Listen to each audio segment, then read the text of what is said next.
bringing more mindfulness and a more meditative practice and more of a conscientious sadhana or spiritual communion with the process of creating and reviving water in the ways that we harvest it, in the ways that we store it, in the ways that we imbibe it. It not only shifts our relationship with water as a liquid, but our bodies as bodies of water and the earth as a body of water.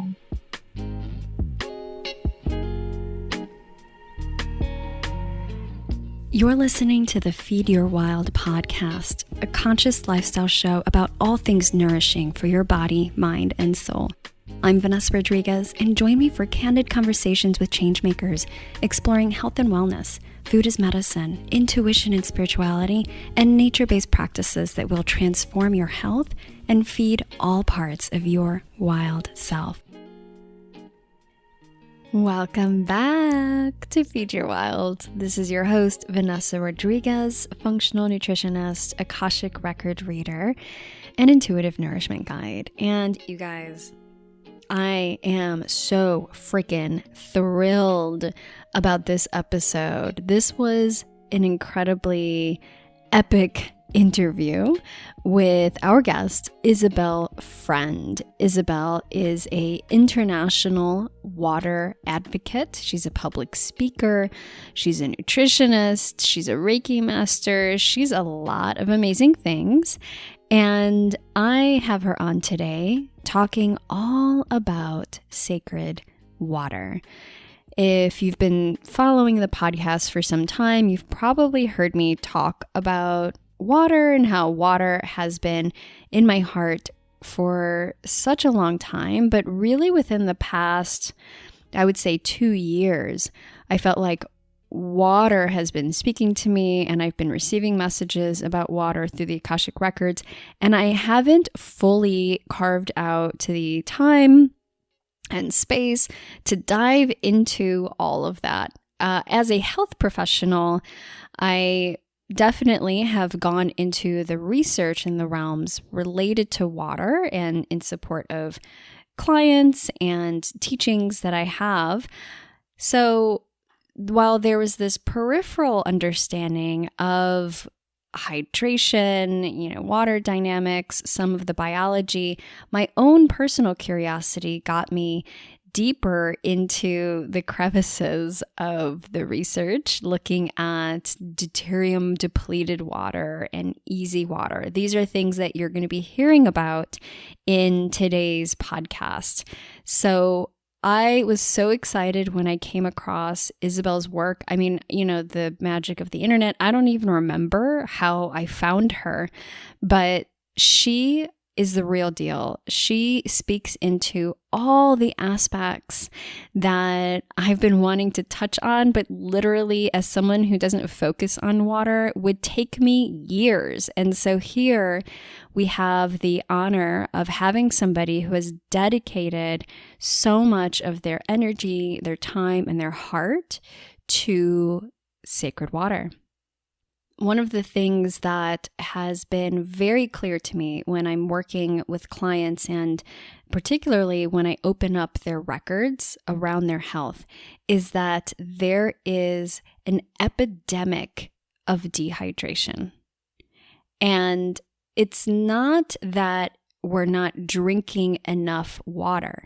It's that we're drinking too much bulk water and not enough of living water. This is absolutely something that kept coming through. I would see cellular dehydration for people and just wondering, why does this keep happening? Is this a fluke? Is this something that I'm tapping into? Is this my own thing that I'm projecting for others? But it makes so much sense now listening into Isabel's view on water and hydration and the new biology of water. So if you feel like, man, I think I'm dehydrated, but I'm definitely drinking enough water, I'm drinking water all day long, then this is definitely an episode to listen to. This is actually an episode for everybody to listen to, because honestly, water is so critically important and relevant to every living being on this earth that I really encourage you to sit in, even if you feel like, well, I don't have an interest in water or water is boring to me. Please take this moment, open up your heart, and just allow the information that Isabel shares to drop in inside of you and see what it does. See what it stirs up. A quick disclaimer. Isabel is residing and calling in from beautiful Bali. And in Bali, there is a plethora of roosters and roosters that love to sing. So throughout the episode, you're going to hear a lot of these beautiful rooster crows, and sometimes they can be quite loud. So I just encourage you, if you're not used to nature sounds and animal beings being present in our daily lives, then I encourage you to stick with it and sit throughout the entire interview, because there is so much juiciness that we get into, especially toward the second half of the interview.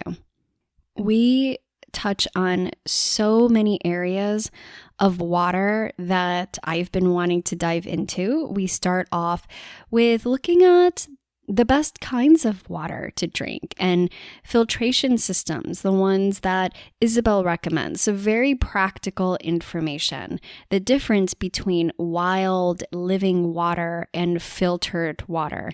And Isabel shares her philosophy around water and why we need to begin to cultivate a different relationship and view of water as a whole, well-rounded being. Isabel takes us on a magical journey of wild water. Do you know where your water comes from? Isabel is going to talk about that natural journey from the womb of Mother Earth rising to the surface and into your cells. We touch on the importance of drinking local wild water, how you can source wild water, the most important resource that Isabel wants you to know. And she has so many wonderful resources that she drops in this episode. I have them all linked up for you. So just go to the website episode link and you'll find all of them there. Beyond the health aspects of water and hydration and filtration, Isabel goes into the new biology, looking at structured water and what that means. How do we get access to structured water? How do we create structured water? And how most of us are drinking unstructured bulk water and why that's problematic for our health. We also, of course, weave into the cosmic and the esoteric aspects of water and communion with water as a spiritual act that feeds our health on a very deep level.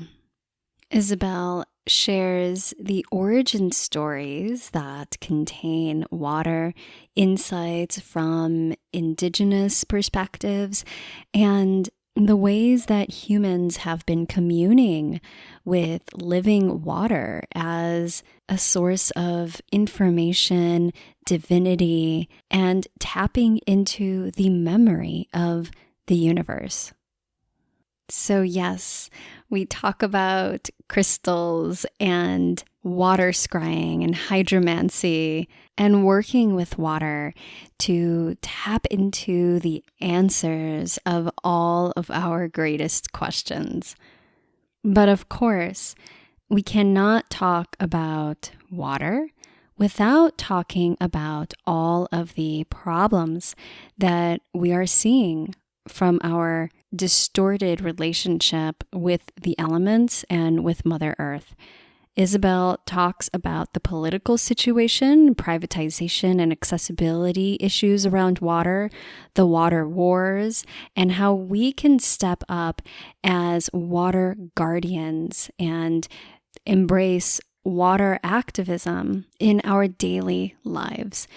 I think this is actually one of the most important points that we really hone in on is how do we help to protect water, not just for our own health and communities today, but for future generations as stewards of water. I also share an Akashic Record reading on water that I channeled just before we hopped on the call for the interview. And I share this with Isabel live during our chat. It's so beautiful to see all of the parallels that have been woven in throughout our discussion. Isabel is doing some amazing work in teachings around water, and she has many offerings, including a special discount for an e-course that she has that I'm totally going to do, and I want you to do it with me. And she has that special discount available for you. So be sure to stay tuned to hear all about her e-course and how to access that. We'd love to hear your feedback, your thoughts, your reactions to what we've shared today about water. You can reach out to us on Instagram. I'm at Wildly Rooted, and you can find Isabel at Isabel Friend. Share this episode out with your family and friends, those who geek out about all things water, and those who don't and maybe really need to hear this episode. One of the best things that we can do is share this information out so that more people awaken to the importance and critical matter that is water, and how we really need to show up for water with our full hearts and warrior spirits. Okay, I am talking way too much. We need to get into this episode, so without further ado, here we go with Isabel Friend. Hey, welcome back, everybody, to Feed Your Wild. I can't stop smiling because today we are talking about water, y'all. I am so thrilled. And that's like my heart embodied. You can hear because I'm so excited to have Isabel Friend on. Isabel is a public speaker, writer, certified nutritionist, mystic dance, and integral yoga teacher and Reiki master with 10 years of experience in the health field and an ever-growing passion for elemental living. Also trained extensively in herbalism and aromatherapy, Jen is passionate about joining modern scientific understanding with ancient ancestral wisdom in a way that grounds primal living strategies into our 21st century lifestyles. Her recent projects have revolved around exploring the magic, mystery, science, and spirit of water. She has studied with indigenous healers, teamed up with top water scientists, and taught about water throughout the US, Canada, Guatemala, Costa Rica, Bali, and Thailand, and now offers water in-person water retreats, online e-courses, and free resources on her website, waterislife.love. Isabel, thank you so much for joining us today. Thank you so much for having me on. It's a pleasure and a privilege. I'm so excited for this conversation. Let us know where you are calling in from, because I mean, I love the roosters, but I want to give context for people listening in. Yeah, so the ambiance that you hear in the background throughout this conversation, all the roosters crowing, are basically, this is the soundtrack of Bali. Everywhere you go in Bali, the roosters don't know if it's dawn or dusk or midnight or noon. They are going to be singing to us the whole time. I love it. Yeah, so we'll hold space for that and connect with our rooster friends. I have been wanting to talk about water since the beginning of this podcast 2 years ago. And I told you, I kept getting pings through the Akashic Records, talk about water, look into water. I myself, as a health practitioner, have definitely been interested in water from the health perspective, but in diving in, finding this whole world, and of course, information coming in through the records of really just this much wider, expansive view and connection to water. So I'm really thrilled to have you on because I feel that you are plugged into all of these facets of water. And I'd love to start first with your connection to water. How did you come into this work and what got you interested in all things water? Yeah, well, it all began for me about 10 years ago, maybe 11 years ago now. I was living in Brooklyn at the time, and I was a nutritionist, obsessed with the optimal nutrition. What is the optimal human diet? What's the highest quality food that we can be eating? And I was beginning to explore rewilding strategies and what's the food that we can eat that's the closest to nature in its wildest form. I was doing some wildcrafting and foraging, and I started to realize that the food that we eat is actually only a fraction as important as the water that we drink. Even as crucial as optimal nutrition is, the water we drink has a far greater impact on our physiology and our psychology. So at that point, I began drinking exclusively wildcrafted spring water, and it had such a profound impact on my my body and my psyche and my mentality, just my way of walking through the world and perceiving the world. um, it was a subtle shift, but it was undeniable. And from there, I discovered the work of Victor Schauberger, who is just incredible. He was, they call him the water wizard. He was this basically a prophet or scientist in the late 1800s. What Tesla was for electricity, water was, or Schauberger was for water. He was an absolutely brilliant genius. And as soon as I began scratching the surface of some of his teachings, I fell in love completely with water and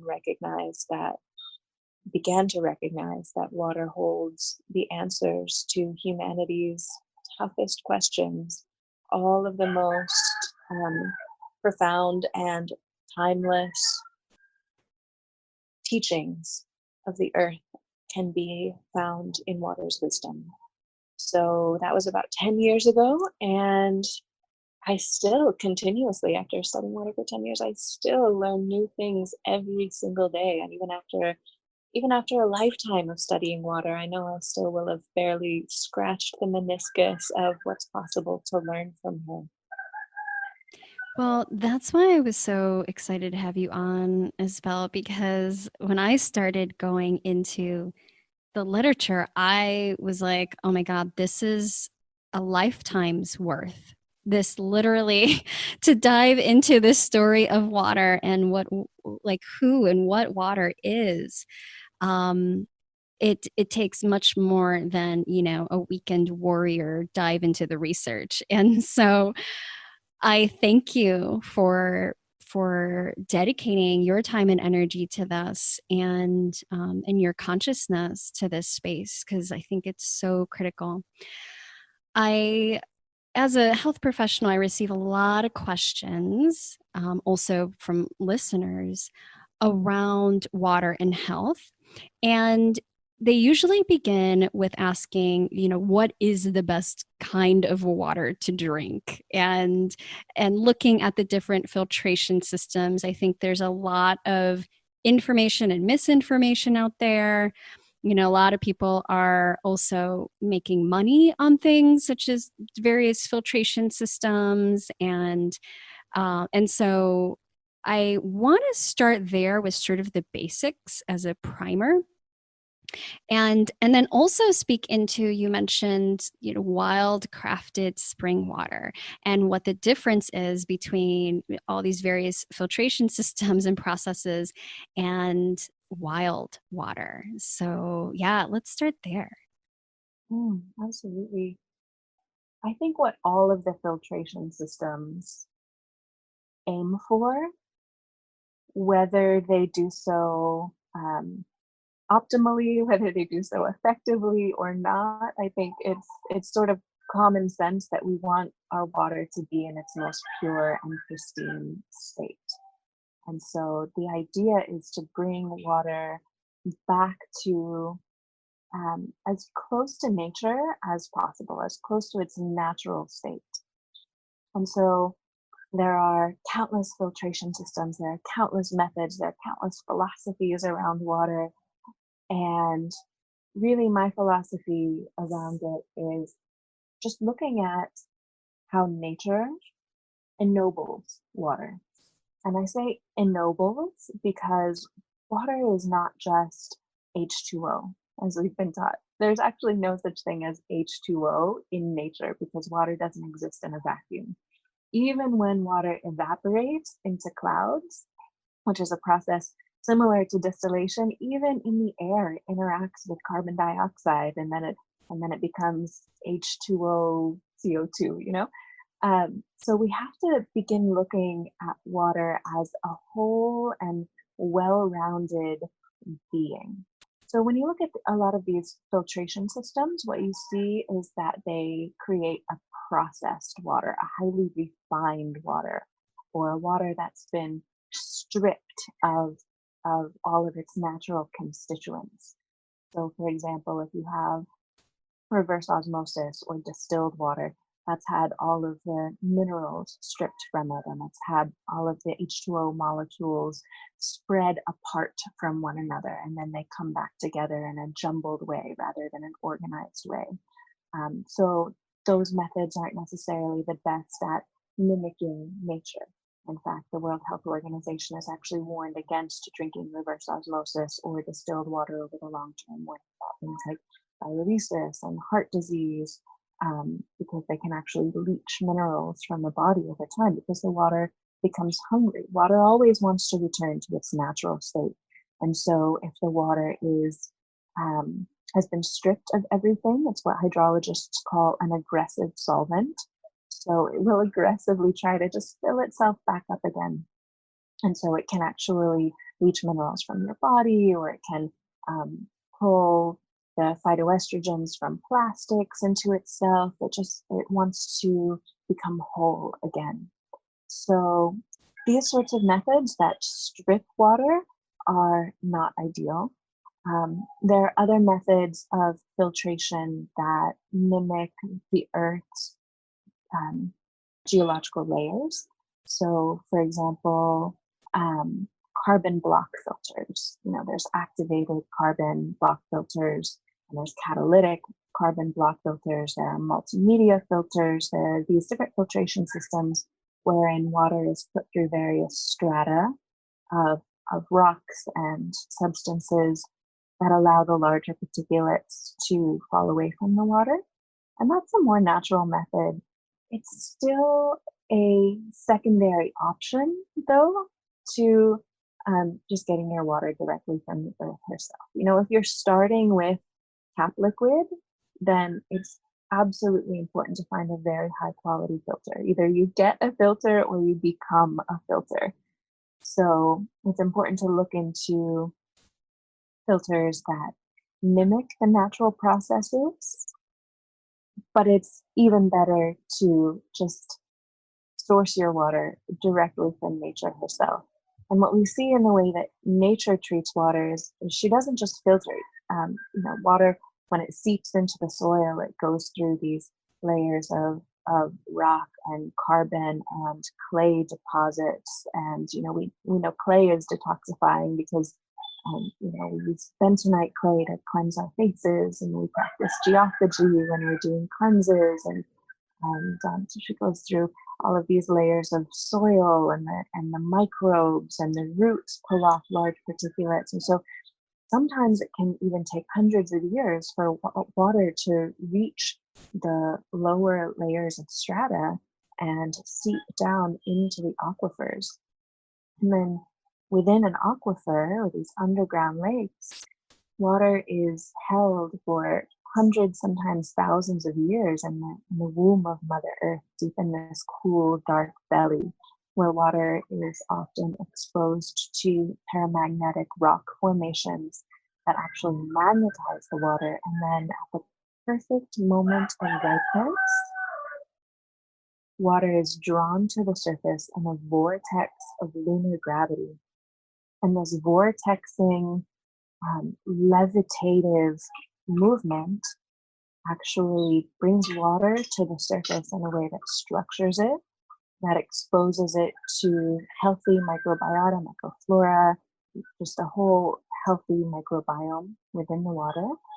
And so the water rises to the surface filled with minerals, and because of the vortexing motion on the way to the spring, those minerals are actually uplifted into what's called an ormus state. So ormus elements are mono and diatomic elements that are extremely light. They act in opposition to gravitational forces on the planet, according to the Meissner principle. So they're extremely levitative. This water has magnetic properties. The water is structured. And so this is really medicine created by the earth herself. And it's not a blanket medicine. It's medicine specifically for the beings who are living in that watershed. It's tuned to the living environment, the web of life in that particular hydrological region. So, we are one of the first generations who has been making ourselves of water that's not from the place where we live. We make ourselves of water from Fiji or Evian, France, or the Alps, or all these places from where we import water. Or we take water from a well where we live, and then we filter it and we strip it down and we treat it with chemicals, with fluoride, with chlorine, with all these things. We create a highly processed, refined water. It's just like processed, refined food. It's like junk food, right? But we know that just like with the food that we eat, when we eat whole food that is grown where we live, that is not processed, that's close to the earth, that's fresh, we feel so much more vital and alive. The same is true of the water that we drink. When we make ourselves of water that's from the place where we live, we feel much more grounded, present, and connected to the place where we are, to the present moment in which we are, to the bodies that we inhabit, and connected to all of the living beings around us in this bit of land that we inhabit as well. So it's not just a matter of health, it's a matter of connecting ourselves to the entire cycle of life. This makes so much sense, like too much sense, except that I think just like with food, we've gotten so far away from this innate understanding and relationship with food. So I think now it's very common for people to think about the local food movement or slow food, but we're not necessarily thinking about water in that way. And as you're speaking into the water being important, that we source that local wild water if we can, what are some ways that folks can do that if they're not familiar with that concept? And also, I have heard folks thinking about it and having some fear around sourcing wild water because we've been both conditioned, and also unfortunately a lot of the water that we might find may be contaminated, or there's things to consider when we're sourcing water. So what are some ways that someone can begin their journey with discovering wild spring water?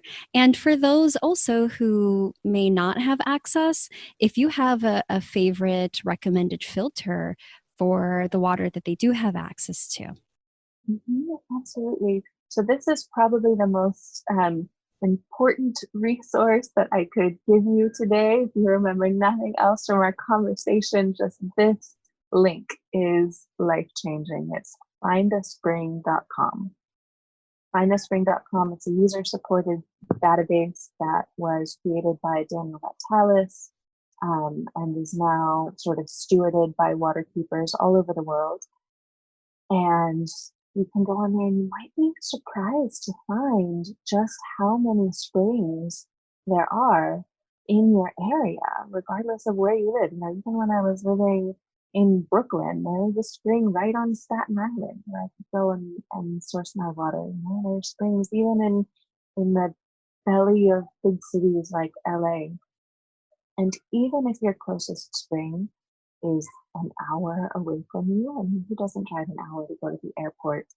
It's a communion, and it's like going to the source. You can fill up enough 6-gallon carboys in one trip to last you for an entire month, and it's really absolutely worth it.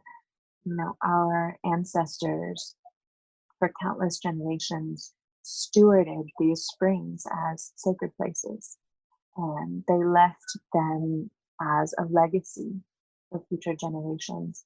And it's only in recent generations that we've lost touch with the sanctity of caretaking these sites. So my vision is to really recreate the culture and the practice of visiting these springs. You know, bring your family, bring your community, create some practices around collecting the liquid source of life for yourself and your family. You know, even just being around one of these springs, even if you don't drink the water, just there's so many more ormus elements and negative ions in the air that it's really just like visiting a spa, even just breathing in the air of those places. And in addition to collecting drinking water, there's also a practice known as balneology, which is the practice of partaking of spring water in bathing. So you can go to bathing springs all around the world. And it used to be a very well respected branch of medicine. There are practices like naping, for example. You know, it's still a pretty widely practiced medicinal therapy all throughout Europe, where it's widely understood that if you're sick, if you have some imbalances, you partake of the healing waters. So I encourage people not just to go find drinking water, but also to go find bathing and soaking water as well, because it's enormously healing. In terms of water quality, it's important to recognize the difference between spring water and groundwater. So we're not just collecting water from a random stream. Although you can do that if you're familiar with the ecosystem there and you know how to collect it and you know where to collect it from, but that's not something that I generally recommend. When you go to the spring head, that's coming up directly from the aquifer. So I know people who have been drinking exclusively spring water for decades from all over the world and have never encountered any issues with it. This is the water that human beings have been drinking since even before we were Homo sapiens, right? For over 200,000 years and longer, we've been drinking spring water. And so this is the water that our bodies are actually most adapted to. And as I said, this water does contain an entire microbiome of microflora and microbiota of healthy algae. You know, we know that the algae is healthy for us. That's why we consume things like chlorella and spirulina and blue-green algae and these different condensed living sources of chlorophyll, right? And we know that microbiota in general is healthy for us. That's why we take our probiotics and our prebiotics. Well, in nature, water itself is a probiotic. And in fact, if we're not getting enough of these microorganisms, our guts might not even be creating the right levels of serotonin. So, you know, serotonin, or your calm and happiness neurotransmitter, is largely created in the gut. And a lot of our hormonal balance is dependent on the delicate balance of the microbiome within our gut. So it's important to be getting not just probiotics, but also to be getting living water as well. Now, of course, I'm not being cavalier about the fact that there are some water sources that have been polluted. So it's important to be conscientious. If you collect from a spring that is in the bottom of a valley, be more aware than if you collect spring water that is from the top of a mountain, which is, always going to be far more pristine and have lower levels of deuterium and to just have a higher quality generally. So there are tests that you can do. You can send the spring water to be tested. There are usually places where, what are they called? When you're building a new house or you're digging a new well, and you send that water to get tested at the local city testing site. Sorry, I don't have the specifics on that. It's forefront of my brain at the moment. You can have that water tested. Generally, it's not super necessary, but it is important to be aware of whether or not there are fracking sites in your area. So you can go to a website called Frack Tracker. I think it's fracktracker.org, and make sure that your aquifer hasn't been contaminated by fracking. But in general, it's about shifting our relationship to the source of life and recognizing that the water we drink is the blood of Mother Earth. The water we drink is not the blood of our municipal plumbing system. Water we drink is not the blood of corporate, bottling plants. The water we drink is the blood of Mother Earth. And we are stewards of that bloodstream. There's no difference between the water inside of us and the water outside of us. And I think that crucial realization is the way that humanity has gotten ourselves mired into the ecological mess that we're in. Because the water that you drink becomes your blood within 5 minutes of drinking it. So let's restore our relationship with where we're sourcing our blood from. If you are paying a government for your bloodstream by paying for municipal tap water, then you're introducing a surrogate stand-in between yourself and the source of life, or natural source of life on Mother Earth. And if you are paying a corporation for your bloodstream by buying bottled water, then again, you're introducing a stand-in. You're introducing one step removed from the actual source, and you're paying a corporation for your blood. And it's this strangely slave-like paradigm. We do not need to be paying for our bloodstreams. Bottled water companies don't even produce water. They just produce plastic. That's all they do. The water that they get actually comes from the earth, of course. But I also recognize that, we're living these modern 21st century lifestyles, and we do use tap water. Indoor plumbing is a beautiful thing. I'm so grateful for it. We shower in that water and we bathe in that water. And even when showering and bathing, it's important to filter. Again, either you get a filter or you become a filter, because even when we bathe, whenever you bathe, you're taking in up to 1.5 liters of water that you're actually absorbing through your skin. And if you're bathing in untreated tap water, especially if you're in a larger city, then your body is actually absorbing a lot of things that we might not necessarily realize, including up to 50 different pharmaceutical medications and chlorines and chloramines and trihalomethanes. And when trihalomethanes volatilize, they actually become chloroform gas. And so if you're volatilizing or you're creating steam in your shower, and these trihalomethanes are becoming chloroform, you're breathing in trace amounts of chloroform. We want to be really conscientious when we're bathing. So it's important to get a good high quality filter. There are very few that check off all of the boxes of recreating the natural cycle, which again is moving through layers of geological strata. It's being magnetized, it's being mineralized, it has structure, it has an electromagnetic charge, but there are a handful, and I have a list of those on my website. One is the extreme water filter, which I recommend. So folks can go to my website and find a list of filters that I recommend. And I also have discount codes there for people so you can get a good deal on them. I love the timing of the rooster is perfect. It's like, so one thing that's coming up, and I get a lot of questions about this, and then I really do want to move into some of this, what I find a little juicier topics, but well water.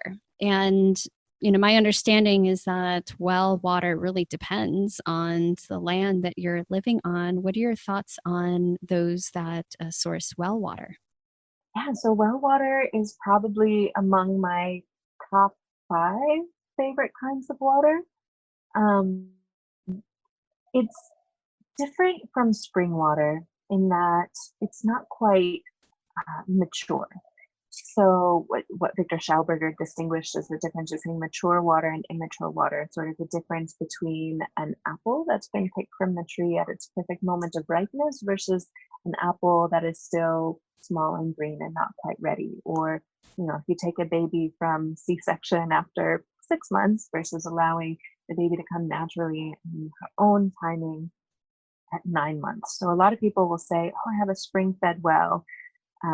Because their well water comes from an aquifer and so does spring water, or because there's a spring nearby their well. But it's actually kind of a misnomer. If your well is drilled down into the aquifer and you're pumping that water up, it's not quite the same as spring water because it hasn't gone through that process of vortexing to the surface and encountering all of those organisms and electromagnetic frequencies and minerals, etc., on the way up. So, well water is great in that it comes from the earth, but you need to check the deed to your property to see whether you have a dug well or a drilled well, or what's called a groundwater well versus an artesian well. So, artesian wells are amazing. In fact, most of the bottled water that you see on the shelf that says spring water, it's actually not spring water at all. The industry lobbied to have the laws changed in terms of what constitutes a spring. So 99 times out of 100, if you see spring water on the shelf in a bottle, it's actually artesian well water. So artesian well water is fantastic, but I do recommend restructuring it, potentially adding more minerals. You can get a TDS meter, total dissolved solids meter, to get a reading of the level of minerals in your water. So well water can have a really great mineral profile on its own, but you definitely want to restructure it and expose it to magnetism and radiant frequencies to help just revitalize and re-energize it. Because one of the things that happens to water when it's flowing in nature as well is it's constantly exposed to the sounds of nature and to the light frequency spectrum of the sun and the stars and the moon, and to all of these subtle influences. But water is actually incredibly sensitive to the most minute sensory stimuli, the most minute auditory and visual stimuli. And the work of several researchers have shown, especially the work of one named Theodore Schwenk, has shown that water is actually responding to the subtle movements of the cosmos, the subtle movements of the celestial bodies. And that's one of the ways in which astronomical influences actually affect our bodies of water in ways that we call astrology. And so if you are pumping the water up from the earth and it doesn't have time to mature, or it doesn't have time to be exposed to these radiant energies that inform the water, then you want to make sure that you are allowing it the time while it's in your care before you consume it to be exposed to some kind of radiant vibration, whether you're using sound frequency or light frequency or pulsed electromagnetic spectrum or magnetism or something of that sort, water is a neutral receptor. And the ability of water to imprint upon its surroundings is actually directly proportional to the strength of the matrix of hydrogen bonds in the water. So most of us are accustomed to drinking what's called bulk water. And bulk water is unstructured. It's the water that has been filtered or comes through taps or has been sitting stagnant in a municipal tap water supply or has been sitting stagnant in bottles. It's water whose molecular structure has no matrix of connections.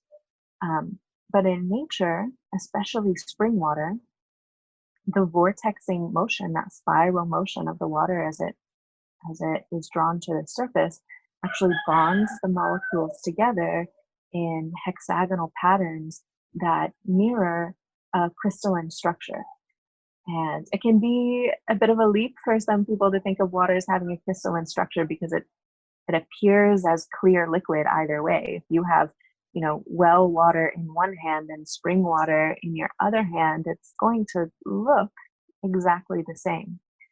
But molecularly, it's going to behave much differently. If you were to put the same water under an electron microscope, it's going to look much different. So unlike a crystal, the H2O matrix isn't bonded together by protons, so that makes it more flexible.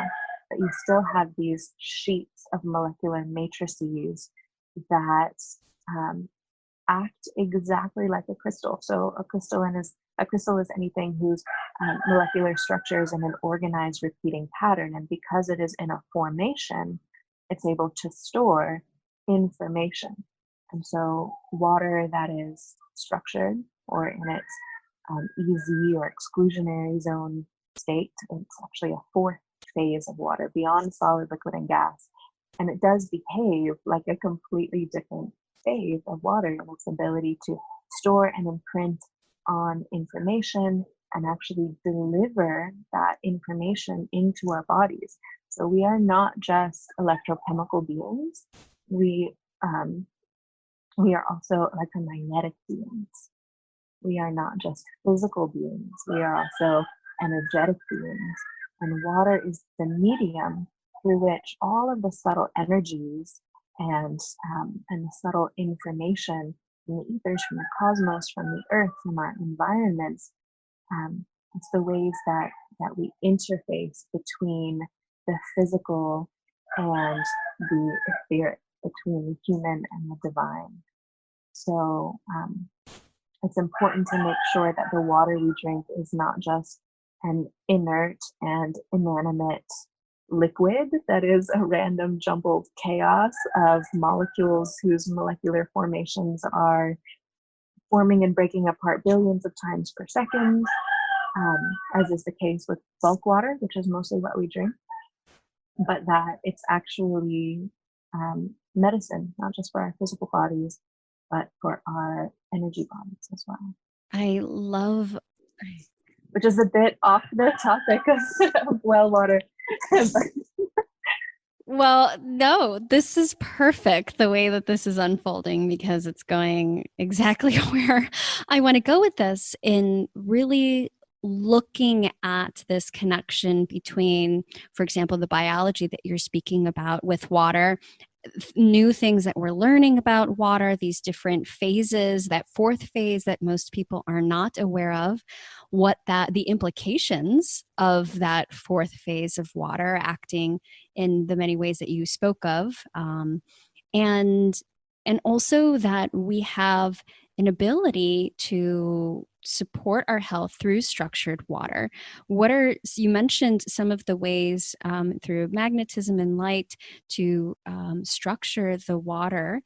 Is there any way that somebody's like, well, I don't know what the heck that means? Is there a way that I can commune with water if for whatever reason I cannot connect directly with wild spring water? Is there anything that I can do to support the water that I'm drinking by communing with it in some way? Absolutely, absolutely. All water is one. So even water that has been stagnant or is quote unquote dead or is bulk water or unstructured water, it can always be revitalized. It can always be brought back to life. And this process, I love that you use the word communion because it really is this alchemical relationship that we form with this being that will become our bloodstream. And so communing with this being and bringing it back to life again is an affirmation of our interconnection with the entire web of life itself. And it is a prayer not just for ourselves and our bodies and the water in our cup, but for all of life and this sometimes seemingly dying planet that we're on. And we uplift one body of water, even if it's just in our glass, that affects every other body of water on the planet. There's a principle of water called quantum coherence. And quantum coherence is the ability of water to communicate faster than the speed of light over vast distances. And the studies on this are absolutely incredible. In fact, we should get it after this. We should get into at some point the quantum properties of water are just astounding. Um, but without going on too much of a tangent, yes, you can bring any water back to life again. Um, so the main things that you want to consider are, again, the structure of the water. So Dr. Rustin Roy, one of the foremost researchers in water structure, he says you can think of it as like the molecules of water are like the alphabet. And if they're random and jumbled, it's like alphabet soup, right? It doesn't carry a lot of information. But depending on how they come together, just the same 26 letters can carry all of the information, all of the works of Shakespeare, all the information that's ever been written down in the entire world.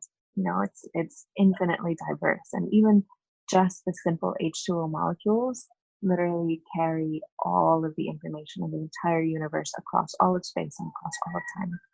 So we want to make sure that those letters are joined together in an intelligent way. So the primary way of doing that is through movement.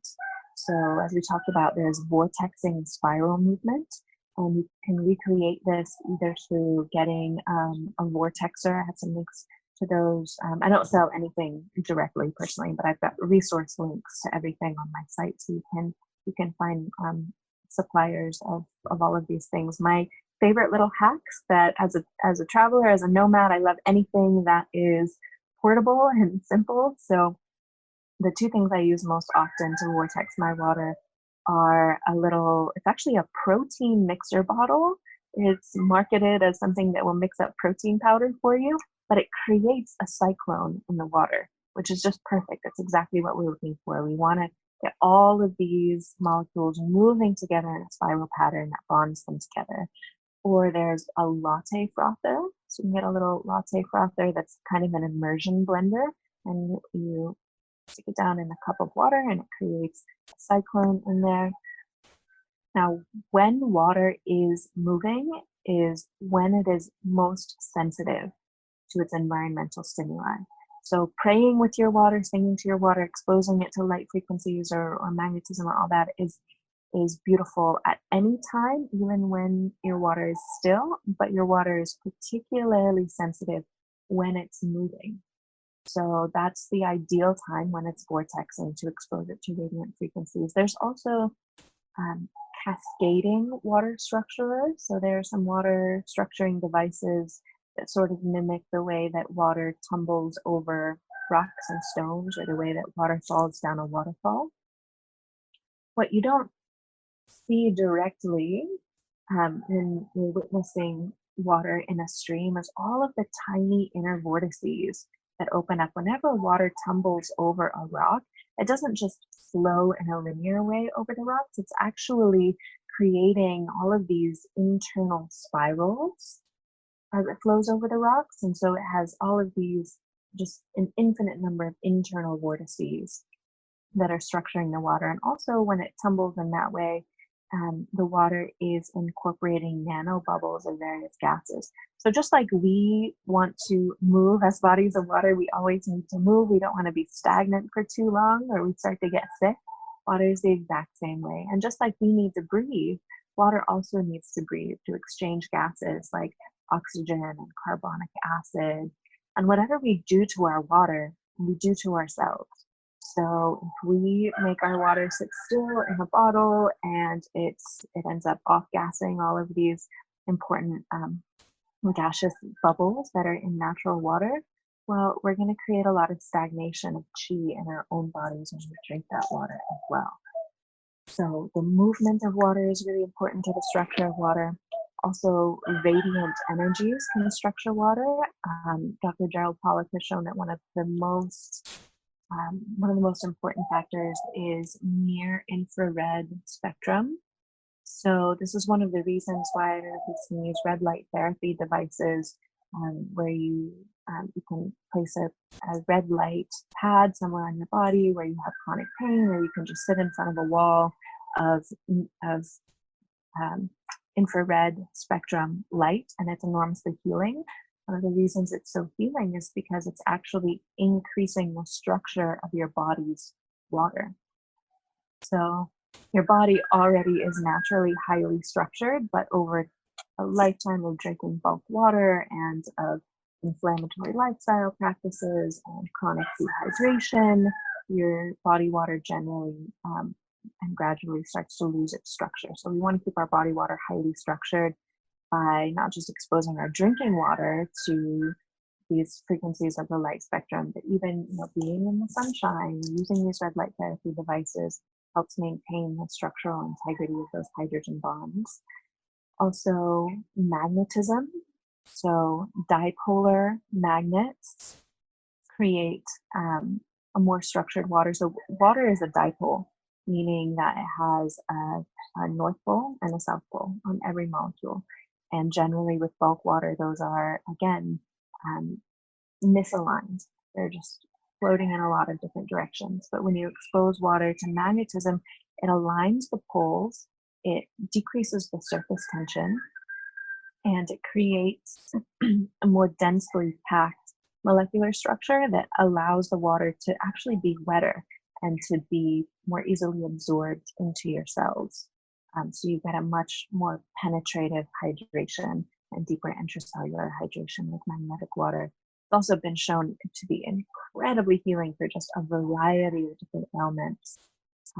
So for yourself and for your pets, you want water that has been exposed to both a North Pole and a South Pole. But interestingly, if you're using it to water your plants at home, or you are an agriculturalist or a gardener or farmer, you want to use water that's been exposed to the South Pole of a magnet. Plants generally prefer that. So yeah, there are several different ways that you can structure your water. A lot of people also use crystals in their water bottles.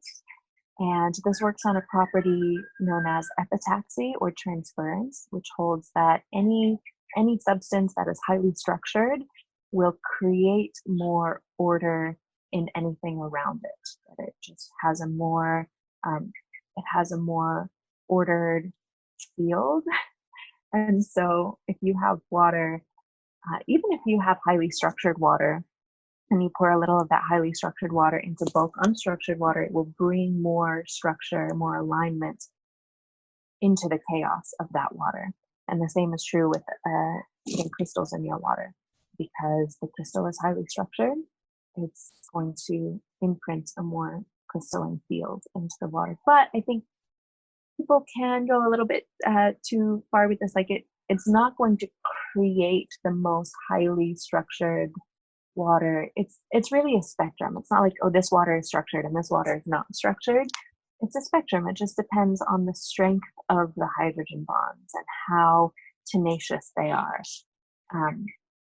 So if you have water that is already in its crystalline state, a crystal in your water will help it to maintain that. It'll keep the hydrogen bonds from loosening, but it won't of itself impart a really strong matrix to the water if that's your only method of structuring it.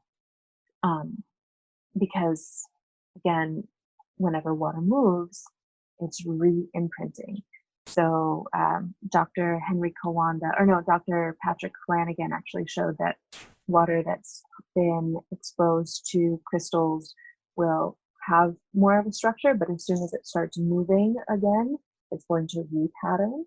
And so even when it flows down the esophagus, it's repatterning. So if you use the transference or the epitaxy method of structuring your water, you want to make sure that whenever you pour or drink that water, that you do so in a laminar fashion or a smooth fashion, so you're not rejumbling everything, if that makes sense.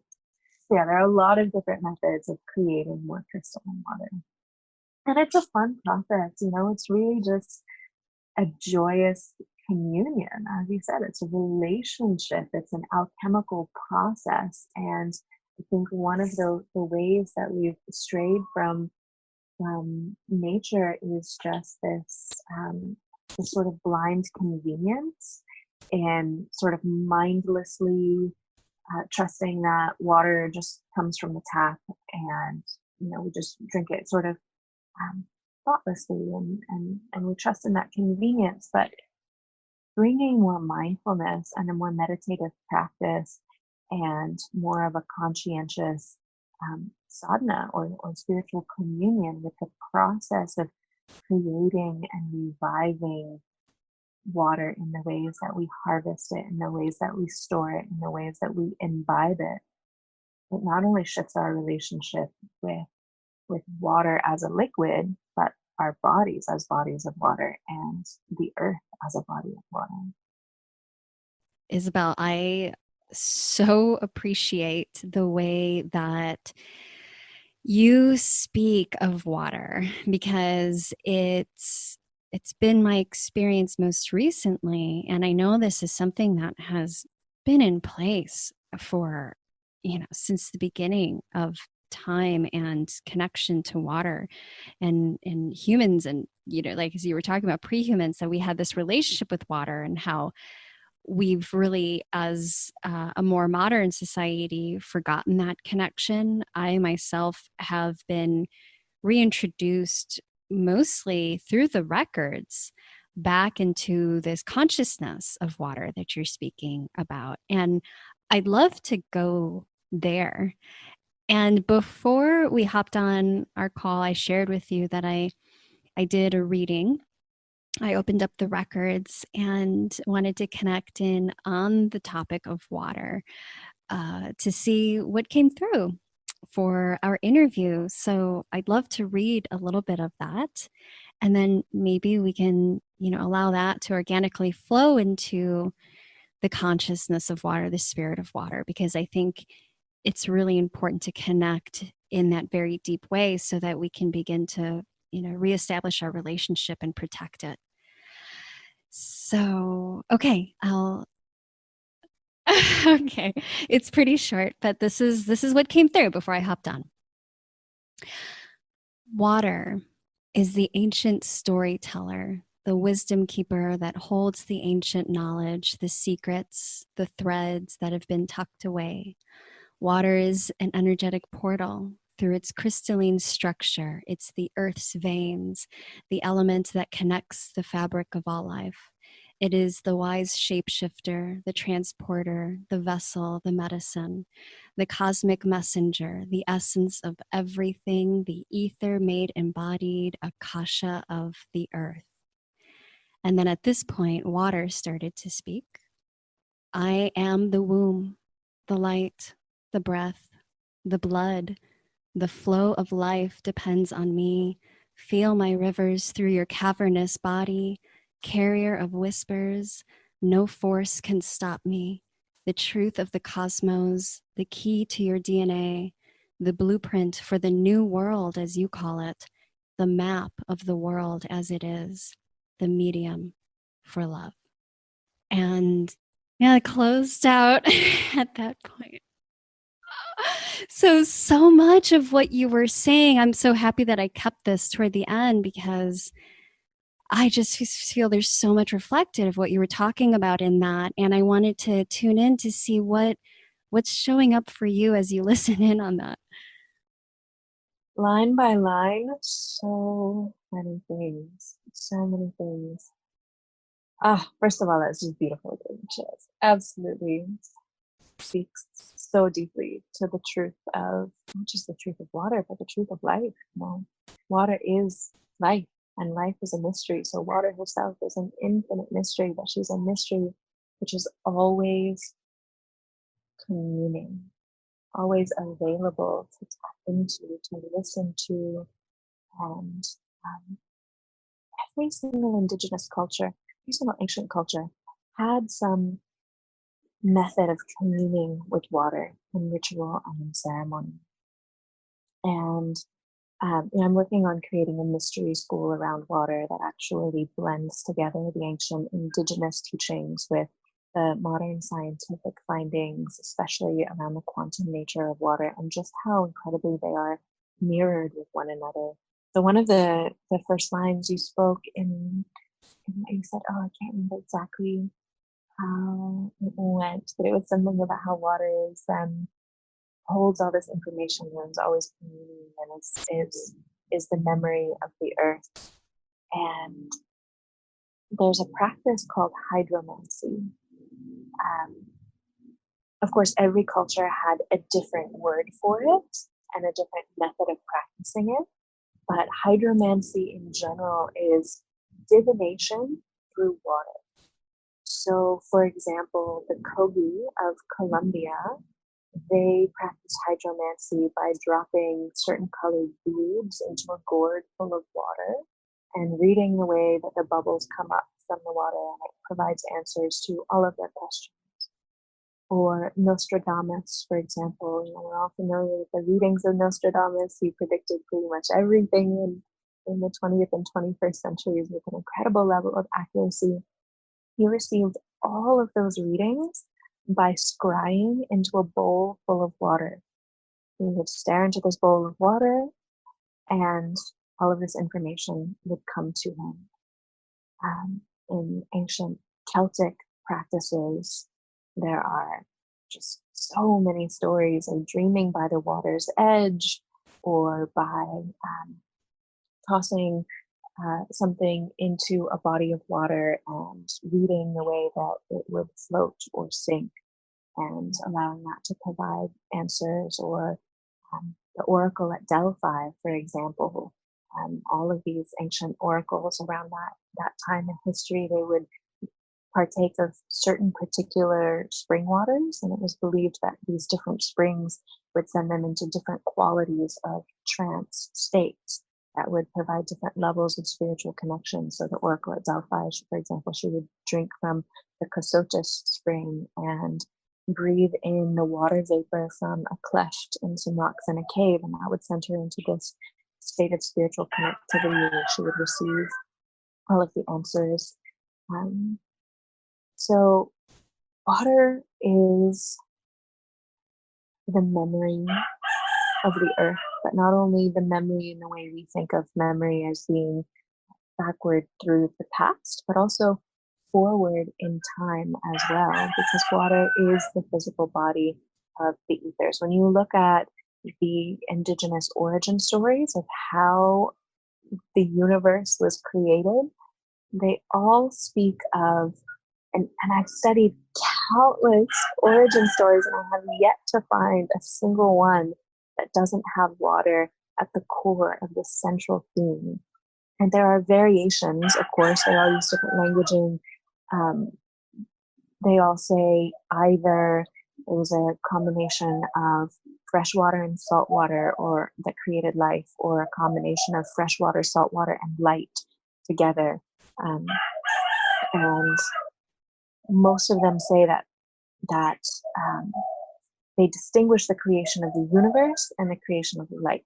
So in the creation of the universe, they all speak of this primeval ocean, this oceanic chaos of pre-existence. And chaos in that terminology isn't what we think of now as being random. It just means without pattern. And so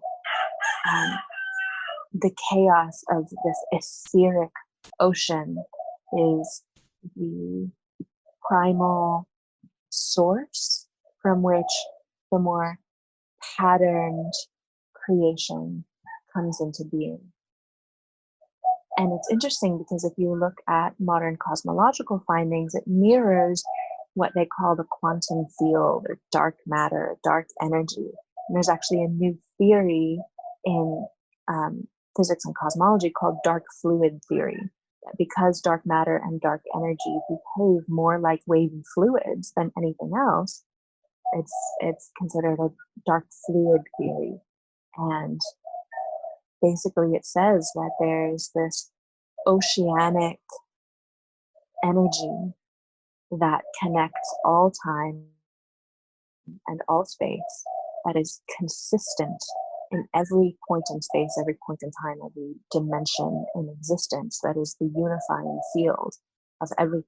It's the ethers. It contains all the information because it is all places and all times at once. Now, the ancients told us that when that etheric ocean condensed into matter, this point of creation of the universe, which they didn't see as one point in time long ago, a big bang that happened however many billions of years ago. They see it as a constant process that is happening in each moment, where the ethers are condensing into matter through the vessel, through the body of water. And that it's this process of ether taking the body of water, and then water taking the bodies of life forms, of living beings. That there's this constant communion through water. The water is the mediator between heaven and earth. And that's why every single religion, in every single practice, you can see water is a central aspect of every kind of ceremony and prayer practices of baptism and exorcism and birth ceremonies and death ceremonies. And here in Bali, there's Agama Tirtha, or the water religion. You never pray without praying with water, without flicking some water onto the offerings that you give. It's vestiges of this have even survived into Catholicism. Every time you walk into a Catholic church, you cross yourself with holy water. Outside of every single mosque, there are these pools for bathing. Before you go into a mosque, you wash yourself, you wash your feet, you put holy water around your body. There are religions in which you ceremoniously wash yourself several times per day, after every time you have sex, before every time you pray. Water is a central theme in the spiritual life and every phase of spiritual life. And I think the more we connect in with this, the more we have a direct access to the answers to all of our questions, both esoterically and very physically as well. Because not only can we pray through water, we can also turn to water for answers to life's toughest questions. The hydrological cycle provides the answers to the climate crisis. Climate change is just as much a result of the depletion of the hydrological cycle as it is a result of carbon emissions and greenhouse gases. Water is at the root of almost all of the modern wars being fought on this planet today, which are poised as being religious and ethnic conflicts, but if you get to the root of them, they're actually over drought, desertification, and water resources. So water is life, but water is also information. Water is also peace. Water is also connectivity between people and various cultures and various nations. Water provides the answers to every question that we can pose. Oh, I am feeling the depth of the preciousness of water. And, when you were speaking into essentially the water wars, even though they may not be talked about it in that way in the media.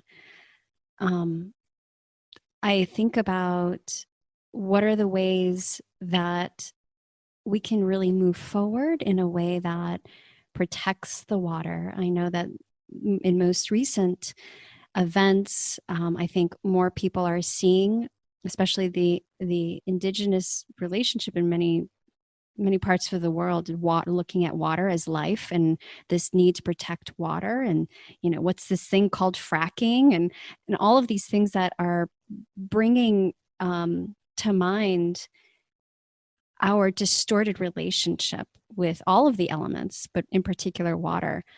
What are the ways that we can begin to protect water or become, a guardian of water? Yeah, I'm so glad you asked this, because we really are at this pivotal time in history right now. And I don't really think of it in terms of protecting water, but we are water protecting herself. We are water stewarding life. If we believe in a future of thriving ecosystems and thriving people, and a world without war, and a world without so much, suffering and disease, the first point of access into that world is water, is stewarding life. And so it's up to every light worker and every activist to really step into the guardianship of waters, because right now, according to the World Health Organization, 80% of disease worldwide is caused by lack of access to clean drinking water. Water is being used as a weapon of war. Denying access to water, denying poor people access to water by privatizing water and turning it into a capitalist commodity, is an act of terrorism against life itself. And yet that's what's happening across the globe. Throughout all of history, water has been considered a commons, like the air. But now, for the past 40 years, since the Reagan-Thatcher administration, so it's still fairly new, but now it's being treated as a commodity to be bought and sold, like Coca-Cola. And that means that if you are fortunate enough to be living in the global north and you can afford to buy water, congratulations, you have the right to live. But if you are living on the other side of this water apartheid, then you have the right to die of waterborne disease, or of the gradual effects of dehydration, or of these water wars. In the 1990s, the president of the World Bank said that if the wars of the 20th century were fought over oil, the wars of the 21st century will be fought over water. And we're seeing that come to pass. If you look underneath the surface of almost all of the conflicts on Earth, 40% of interstate conflicts in the past 20 years have happened over water resources, and 80% of conflicts just since 2007 have happened in arid, dry, desertified regions. You look into Syria. Syria was actually a result of drought. You look into Darfur. What happened in Darfur was actually a result of drought. And these droughts, this increasing desertification, is a direct result of the commodification and the privatization of water. It will never behoove water to treat it as an inanimate object, which can be rerouted from one place to another. It can be piped from one place to another. You can drain one aquifer dry just to send that water to a desert region and create, golf courses in that area. It's insanity. We need to start thinking not in terms of nation states or borders, but in terms of watersheds. Just like each of us knows our home address, we need to know the name and the boundaries of the watershed in which we live, because we live pretty disconnected lives in general. We tend to live in cyberspace and even disconnected from our own bodies. But whether or not we realize it, we are intimately connected to the watershed with which we live. We are constantly cycling waters through our own bodies and back into the hydrological cycle of our own bioregion. And so recognizing that water is a commons, I think, is the first step um, to water justice. And we also need water justice and water democracy, meaning that the rights to water need to be in the hands of people in an egalitarian way, not in the hands of these giant water cartels that are privatizing and redistributing water. And each of us can intimately get involved in that through activism practices, through getting involved with your local watershed association, um, through, going to your city hall and seeing, when do they have meetings around fracking, or are they preparing to, put pesticides in local parks? That affects the watershed. We also need to be really conscientious about not supporting the capitalistic structures of water privatization by not buying water from halfway across the world. Um, See if your town or your county already has sold their public water services to a private company like Suez or Veolia or Bechtel, and when that contract is up for renewal, be very vocal in making sure that they don't renew that contract. It takes our conscientious effort, but it's more important now than ever because we are at the legal and historical crux of this question.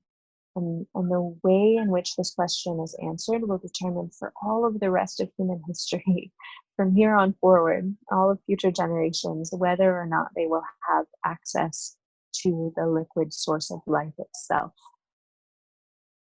And there are some very powerful voices,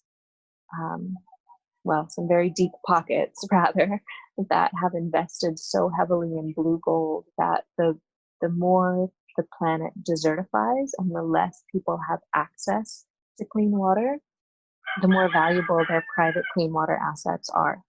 And so, they actually profit massively just based on this capitalistic law of supply and demand, this very unnatural law of supply and demand. They profit massively from this.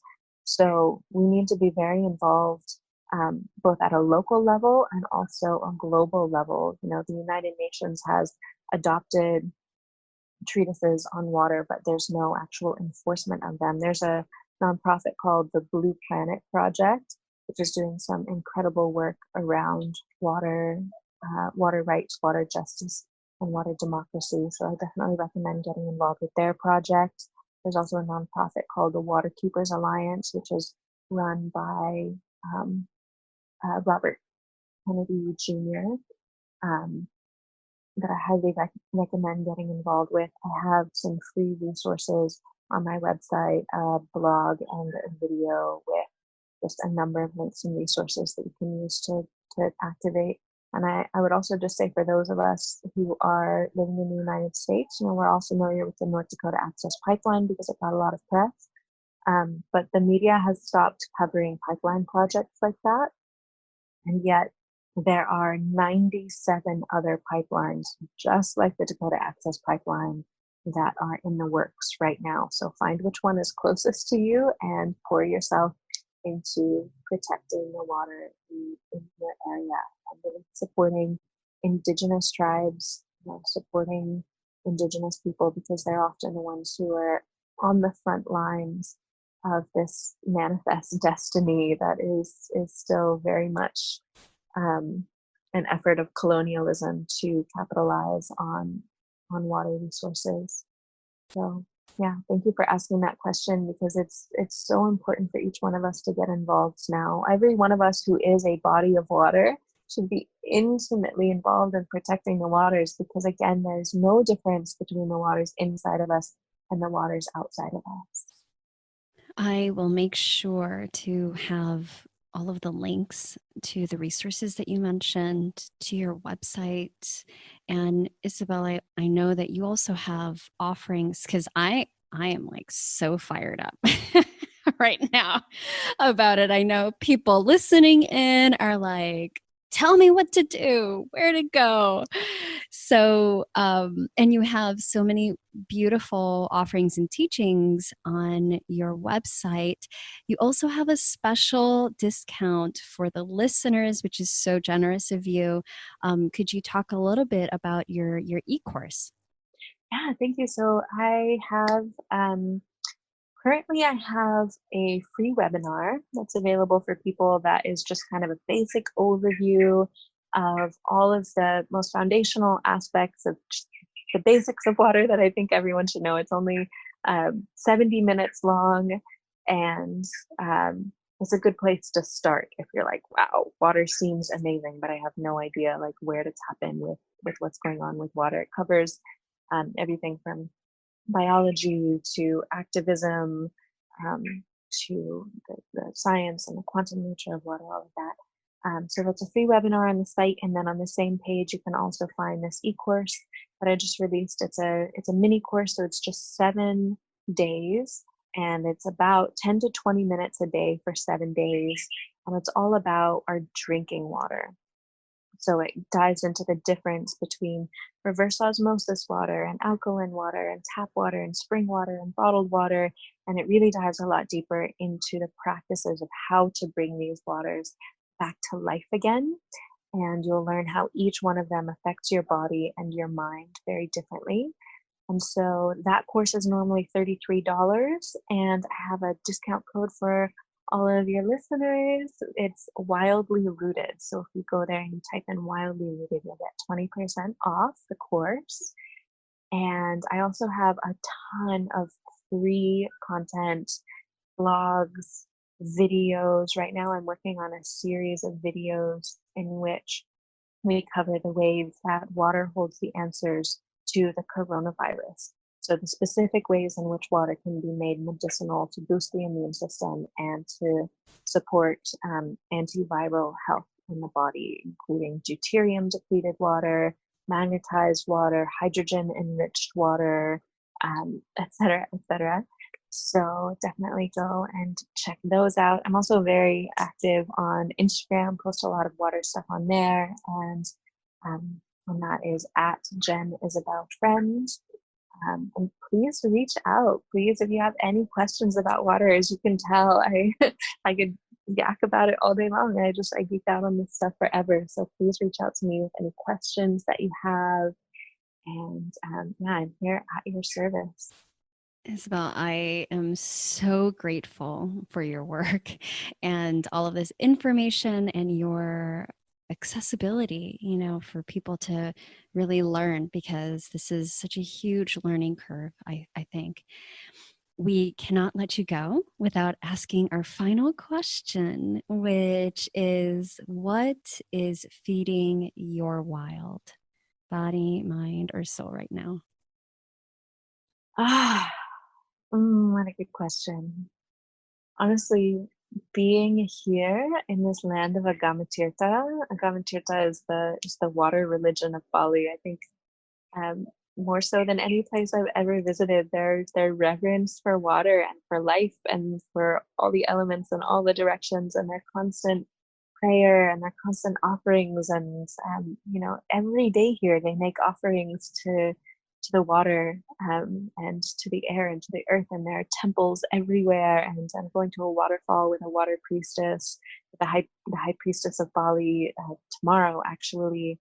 And so I'm really being fed by this awareness that all of our environment is a temple, that everywhere we are in each moment is a temple. And how can we bring more beauty and more reverence to each moment? And how can we make each step an offering into the temple of our reality? And it's just filling me with so much joy to explore this here. Isabel, Thank you so much for your time, your dedication, your heart, your spirit in connection with water. I feel that this truly, it feels like a transmission of sorts. So thank you for that. Thank you, Vanessa. Thank you so much for inviting me on. It's been such a joy to connect with you. And thank you for all of the amazing work that you do in bringing wisdom through the ethers into the world, and having these deep conversations with so many wisdom keepers that you've had on your podcast. I'm new to your podcast. I've listened to a couple episodes and they've both just been so rich, and there's so much depth, and you're bringing through true gems of wisdom and gifts into the world. So I just really honor what you do as well. Thank you for all of this work and this beauty that you're bringing through.